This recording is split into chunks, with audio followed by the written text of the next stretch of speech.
5 days before the latest Saturday night main event, this episode of Raw was headlined by the latest in the Bloodline saga featuring Roman Reigns and Jacob Fatu. What went down when the Tribal Chief returned to the flagship show was a big question heading into the show, as well as some other big matches in there, including a women's tag title match and another Open challenge. But we started off things with backstage Roman Reigns arriving at the arena, and he was immediately confronted by Adam Pearce, who tried to convince him to do things his way. Their conversation, though, was interrupted by Jacob Fatu's music and a Samoan werewolf entrance. He called out Reigns, but the Usos answered instead. The latter carried a chair and threatened physicality. It was the former, though, who attempted to talk into his cousin, rightly pointing out that WWE was about to fire him. Jay tried a cheat shot and paid it for it as Fatu and wore down both out, laying down the Tomlin death grip. Head of the table, though, played and Reigns made his way to the ring with the world title in hand. Fatu again dominated, but the Usos took him out with a few super kicks, a spear and a 1D. When the Unstoppable Force got up, he found himself tied to the ropes with the bloodline teaming off on him. The cousins left Fatu lying and walked out, only for the former number one contender to challenge him to tribal combat. I accept, Reigns said, accepting a challenge to dismay of Pearce, who had been ready to fire him. Reigns took forever to get to the ring to make the save. It was like he was there to save the day, but not until Jimmy and Jay were really down throughout. The tone of this rivalry continues to be baffling, as Reigns and the Usos are clearly heels. Fatu's popularity is high, but Reigns is still the guy on the show. So yeah, it seems counterproductive trying to get him as a top babyface. Tribal combat is rarely used gimmick, but the bout carries significance, so it should be good promotion. And I think Jimmy Uso really showed how good a talker he is in this segment as well, and maybe should be given that opportunity more over Jay. We've then got the latest chapter in the feud between Finn Balor and JD McDonald in a street fight. The action spilled to sounds ahead of the break, with the Irish Ace delivering a funny moonsault to his opponent. Back from the break, Balor fought and scratched his way back into the match, only to eat a psycho mania as McDonald cut off his momentum. He retrieved the table and ticked through it, but allowing Balor to recover. As he fended his opponent off in the ropes, Dom Mysterio made his way to the ring, distracting Balor and delivering his Judgment Day teammate to deliver a big suplex through the table. The heels beat down Balor in a 2-on-1 assault, only for an inaugural Universal Champ to dodge a 6-1 attempt, wipe out the heels and deliver a coup de grace onto McDonald, who was trapped inside a can for the win. And the rivalry between these two feels like it's stuck in the rut. The end game is with Dom Mysterio, but we've already been there and done that, so it's kind of not really seeing where it's going. The series of matches with Balor has been huge for JD. Getting on TV, and it paid off here. It was the hottest and strongest version of Balor we've seen in a while, capitalising in a meaningful way and retained to the main event. Hopefully it's coming, but yeah, I thought this was pretty good. I'm going to give it a 6 out of 10. Backstage, Women's IC champ Becky Lynch interrupted the Soul Rooker promo, only to be called by her moments later in the in-ring promo. What stunt are you playing here? Lynch asked, bewildered and dumbfounded by the institutional fortitude of her young prospective challenger. Rooker issued a challenge for a match between the two of them, but Lynch tore it down, worming her way out of the title defence. After patting herself on the back, she informed the babyface she would face her at SNMA, but not for the title. Rooker, after all, did not earn that title shot. And yeah, Lynch is one of the best talkers in the business. She was fantastic, hitting her points, setting the stage for a Saturday show, putting Rooker in a position to get to that point. She also found some symmetry with her husband in terms of what they're doing. If Rooker plays her card right, though, she can emerge in this program as star and ready to take to the women's division. As we then got El Grande Americano, Bravo and Ray versus the OG Americano, Julia and Bruto. Incredible athleticism from Julia and Bruto. Credo was on full display during the break, with both sides taking each other out and wiping each other to the floor. Later in the bout, they partnered with the OG Americanos, preventing their opponents from utilising muscle plates and air marks, down and signing member of a trio of Germans. The action broke down from there, with all 6 superstars getting a trademark offense. Americano tossed the original into the timekeeper's area. From there, Bravo and Ray leveled Berto with Logan Mars, and their leader joined them for a trio headbutt to secure the victory. This rivalry can't be overseen enough. The creative team has no idea what it's doing.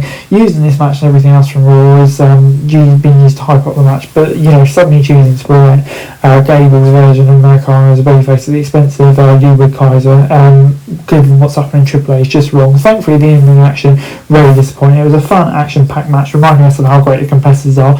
But yeah, just don't want to see them in Mars. I want to get this story over with, to be honest. 6 out of 10. LA Knight backstage interrupted the Usos and called them out for doing the same thing under Roman Reigns that they had combated the division for doing. You get dirt, Knight warned them. From there, Michael Cole threw to sit down with Knight and Paige, who was handling voice WWE pre-made questions on the request of the talent poll. Paige told him. Cage stopped the charade and said Paige threatened to win the UFC title from Penta at SNME and rename it, further playing his ego.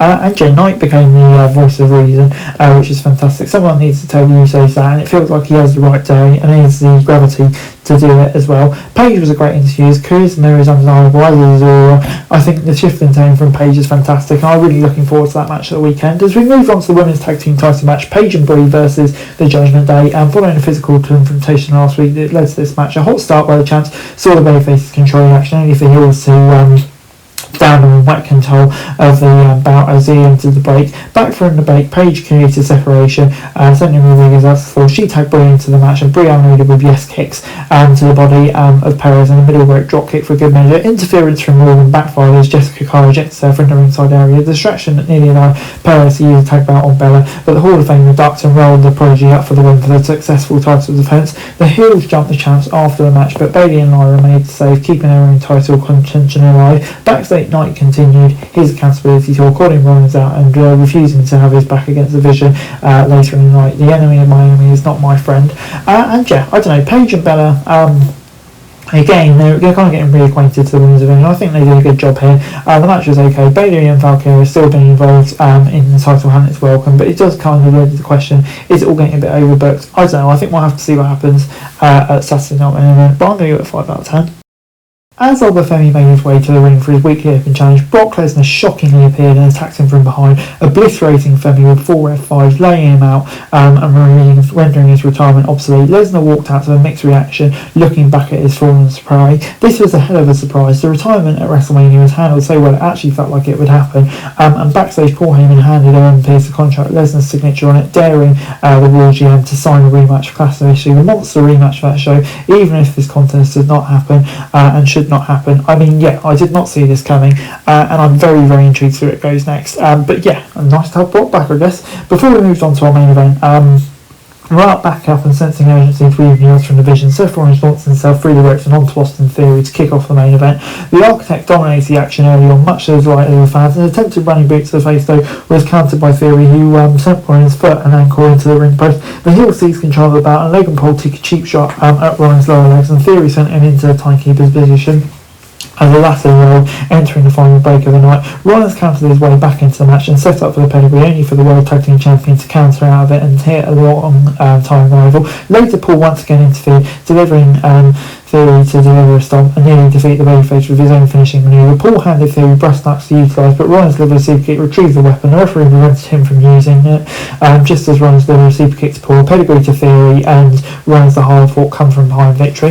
After the match, the Street Profits made the save for Rollins as the tag champs beat him down. Paul and Theory beat him down, leading to Montez Ford making a save for his tag partner. Ford earned a big pop as he fired up and leapt over the heel. He took exception to Stalk, saving Rollins' native spear from Braun, who hit the ring to move. The Bird-Ass and the Architect brawled as the latter raked Breaker's eyes to win the upper hand. Paul once again interjected himself, allowing his teammate to spear Rollins and put him down. Rollins and Theory have had decent enough chemistry, so yeah, they did a decent match here. And the post-match, another beat down by the Vision didn't help matters and actually made the show kind of feel predictable and ending the show kind of with a thud, I would say. So I'm going to give that a 6 out of 10, but it's kind of clear the direction we're going in. There are some interesting storyline directions there, especially with Street Profits, etc., etc. So I'll give it a 6 out of 10.